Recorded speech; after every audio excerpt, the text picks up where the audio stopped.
All right, so since I got my stock in and I don't have to do the finishing video, I'll go ahead and do one of the more important parts of the video that I was going to cover. I talked to you guys about kind of get it while it's hot. And what I mean by that is military surplus rifles, I'll use the mosin nagant for example, at some point are going to be very prevalent. You're going to be able to get them easy, you go in the store, you'll see them everywhere. Relatively good prices. Maybe I know the mosin started off at probably you could get them for the crate and end up getting each rifle for 75, 80 bucks a piece. I know one of my buddies did that.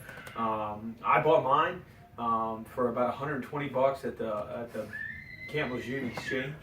But the point I'm getting at is I waited too long until a point that the surplus was starting to dry up and these suppliers weren't getting the rifles like they were. And what I found myself doing was calling the exchange 2 and 3 times a week, trying to find out when they were getting these shipments in, and putting myself in a situation where I wanted the rifle, it was there, and you want what you can't have, and at that time I could have it and I didn't make the purchase. So I waited until a point where I might not have been able to get it anymore. You can still get mosins, but the attraction to the mosin at the time was cheap ammo and a basically 30-06 rifle, and it's something historical, so you get a little bit of everything. So my first lesson I learned was with the mosin. The second lesson I learned was my purchasing a K31, which is the Swiss K31 straight pull. It's a beautiful rifle. They had them on a website readily available for a long period of time. You could even go in there and pick out the exact rifle that you wanted. You could see pictures of it and everything. It was a very good experience. And I saw them. They were there. I didn't buy them while they were hot, and then the surplus dried up. Fortunately, when I bought mine, the surplus was still gone.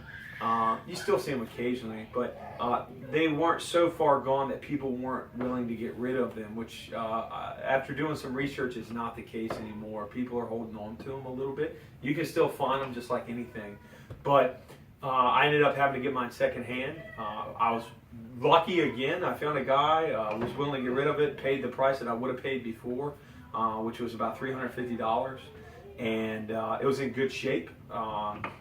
Took it home, cleaned it up, all matching numbers and everything. Great, perfect day. So you thought I would have learned that lesson again, but I had to learn it again with the M1 Grands. I wanted one that was the top of my list for a long time. I didn't make the purchase because the civilian marksmanship program, CMP, has always had them, and they dried up. They're dried up right now. You can still get on there and get some of the sniper models for a little bit more. There's still places that re-arsenal on them and everything like that, but I waited. I ended up getting fortunate, and I made a trade with a couple of guns, and I got my M1 Garand. So now we run into the stock that I have here, and the story that I had to learn again is get them while they're hot. I mean, like I told you in the previous video, this stock is for an M39. They were there. They were available. I've wanted one for a long time. I actually started looking at them when the surplus was dried up for a long time. And then Classic Firearms got this huge shipment of like 14,000 rifles. And I'm like, hey, they're there. I waited. I could have got an unissued VKT or Seiko for, I think, what, 550, 600 bucks. And then they had the B barrels for 750. Beautiful unissued rifles. And I waited. I waited, and then I came to the point where the only ones they had left was the crack stock models. And I wanted to get the Seiko, the VKT. You know, I didn't really know a whole lot at the time. It really didn't matter that much, but the Seiko was a familiar name to me. Seemed to be more collectible from what I had read. And again, I waited. I waited for the crack stock model, excellent condition Seikos to go away. And away they went. And it took me learning that lesson to jump on. I said, you know what, screw it. I'm going to buy the VKT, excellent condition, because it had good cracked, very good cracked, and excellent cracked. And I wanted to get an excellent condition one. So I got the excellent condition, perfect bluing, everything from what I can tell in the pictures. Again, I haven't seen the rifle yet. So then I had to purchase this stock, so I slapped that rifle in there, and I should have pretty much an unissued rifle. So from the experience of someone who seemingly is going to learn the lesson yet again, get them while they're hot. If you see a rifle that you like and it's a good price, eventually a surplus rifle is going to dry up, and you need to jump on it. I know that for a lot of us, we don't just have $500, $600, $700 floating around to be able to jump on it, but if it's something that you're going to regret, figure out a way to get it. I mean, one of the things that I've had to do is I've had to trade out some of the guns that I know that I can replace, be it a handgun that I can go to the store any day and get.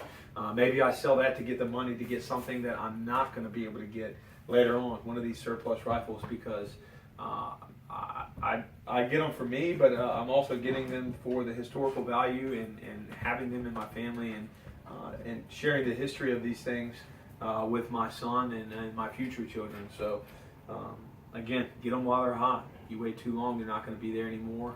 And if they are there, you're going to pay an arm and a leg for them. So again, thanks again.